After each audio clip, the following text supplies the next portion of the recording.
Ils étaient près de 200 jeunes étudiants, employés, chefs d'entreprise et porteurs d'idées, rassemblés pour une retraite de 3 jours au camp de Condé à Kindia.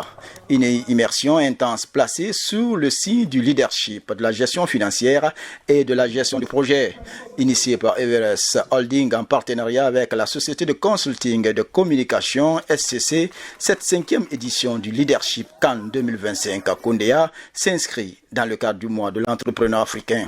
Son objectif, outiller les jeunes pour qu'ils deviennent les entrepreneurs de demain. Il y a 5 ans, jour pour jour, j'ai pris la décision de former au moins 1000 jeunes par an. J'ai remarqué que notre population est de plus en plus jeune et que 70% de ces jeunes en réalité peinent à avoir des financements, à suivre de véritables formations et à être insérés professionnellement. Et c'est ainsi qu'est venue l'idée du mois du jeune entrepreneur africain qui a donné naissance justement à cette retraite, à cette excursion où nous formons chaque année 200 jeunes dans des ateliers, des compétences pratiques, afin de les insérer professionnellement dans la communauté active et dans la vie active. Et pour nous, c'est une belle réussite parce qu'aujourd'hui, nous sommes à la 5e édition. Nous avons des jeunes talents. Nous avons des jeunes qui sont remplis d'idées. Ils ont besoin d'être accompagnés. Même pour les programmes, le programme de Simandou, quel que soit le travail qui va être offert, nous avons besoin de jeunes qui non seulement ne feront pas bien le travail, mais qui sont conscients de la charge qui leur sera donnée. Parce que ce programme a été annoncé comme étant quelque chose qui nous sortira en fait de l'auberge ou de la pauvreté, de l'ornière et tout ce qui s'ensuit. Mais nous avons besoin de jeunes qui s'intègrent dans ce programme et tout en étant équipés. Sur tous les plans, que ce soit sur le plan mental, sur le plan émotionnel même et tout, parce que c'est ça le plan mental et tout, et physique et tout, mais c'est surtout le mindset.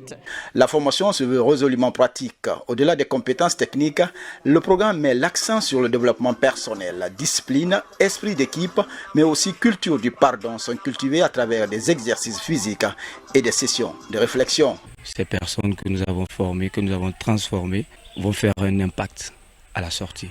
En tout, nous avons réalisé 22 process parce que je suis en charge de la coordination physique et opérationnelle de tout le site. Donc, je peux vous dire qu'avec mon équipe, secondé bien sûr par mon co-major pour la supervision, donc on a tout donné. Fait marquant de cette année, la diversité des participants venus de Guinée, de Côte d'Ivoire et du Burkina Faso ont répondu présent. Autre avancée notable, l'inclusion des personnes à mobilité réduite, pleinement intégrées dans toutes les activités du camp. La personne que j'étais avant et celle que je suis devenue aujourd'hui, franchement, c'est totalement différent. J'appelle l'attention de tout le monde, tous les jeunes visionnaires, tous les jeunes désirants vraiment de rêver, de réaliser rêve, de venir assister à ces arts de formation. Parce que c'est des formations qui permettent vraiment d'outiller tous les jeunes ambitieux de devenir la meilleure version d'eux-mêmes. Je me sentais vraiment limité parce que j'avais cette peur de pouvoir me confronter aux gens. Voilà, j'avais cette peur, j'avais vraiment un regard sur moi. Je me disais, qu'est-ce que le client va penser de moi? Est-ce que je pourrais bien vendre le logiciel que j'ai développé? Depuis le vendredi jusqu'à présent, toutes les activités, tous les process que nous avons vus, vraiment m'a permis de vaincre cette peur. Même aujourd'hui, de parler à une télévision, de parler devant un micro, pour moi, c'est vraiment un honneur. Chaque pays a une histoire. Et je vous assure, comment les gens vous voient à l'extérieur, ce n'est pas ce que moi j'ai vu ici. Et pourtant, vous êtes des panafricanistes. Parce que j'ai vu que la Guinée est forte, la Guinée m'a changé et je ne suis plus comme ce que j'étais hier. Comme les aînés aiment le dire, le camp ne s'explique pas, il se vit. C'est en fait l'unique endroit où nous arrivons à cerner la vie dans son exactitude. On nous apprend, on nous transmet les valeurs de la vie. Perso, quand je venais ici, je t'ai perdu. Les gens me disent que je suis multitalent, mais je ne sais pas quoi faire. Et aujourd'hui, je ressors avec la fermeté, la conviction que j'ai trouvé ma voie. Je suis dotée d'une confiance que rien ne peut m'arrêter maintenant. Je suis prête à donner le meilleur de moi-même. Pour accompagner ces jeunes, la SCC a mobilisé ses meilleurs coachs. Grâce à des modules dynamiques, ils ont su révéler le potentiel et le leadership de chaque participant. Les services que nous proposons à la société de consulting et de communication sont divers. Donc, nous donnons des formations en leadership, en management, donc gestion d'entreprise. Nous donnons des formations également en gestion de projet.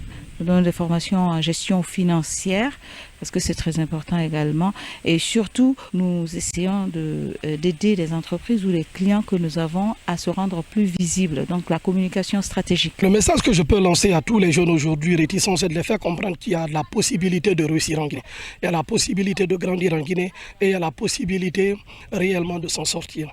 Mais il faut être stratège, se former dans les compétences en adéquation avec notre économie. Le point d'orgue de cette retraite a été la remise des prix. Le prix du meilleur groupe du camp Kondéa 2025 remporté par les Druides. Deuxième meilleur groupe les Fokof, meilleur campeur Franco du groupe Black Panther.